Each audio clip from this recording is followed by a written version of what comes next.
Les pelleteuses, la poussière et le plâtre, c'est le quotidien de Nadège Gibert. Après 2 échecs en première année de médecine, cette jeune femme de 24 ans a changé d'orientation il y a 3 ans et demi. Cap vers le bâtiment pour un CAP plâtrier-plaquiste. Pour moi, c'était la seule branche où il y avait des perspectives d'évolution, que ce soit dans le métier ou dans le salaire. Alors, le plâtre, ça m'a attiré.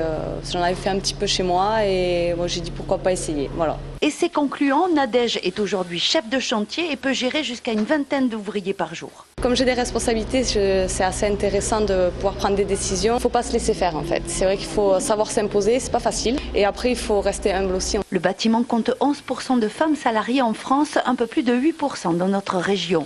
L'entreprise qui emploie Nadège compte seulement 2 femmes sur 50 salariés, faute de candidates, et se dit prête à en embaucher davantage. Une femme sur un chantier apporte pas mal de choses, notamment au niveau des relations, ça arrondit beaucoup les angles, il y a moins de, on va dire, de coups de gueule entre gars et ça se passe beaucoup mieux. Ces 5 dernières années, le nombre de femmes sur les chantiers en Midi-Pyrénées a augmenté de 80%. Le secteur des BTP recrute et la pénibilité de ces métiers a diminué.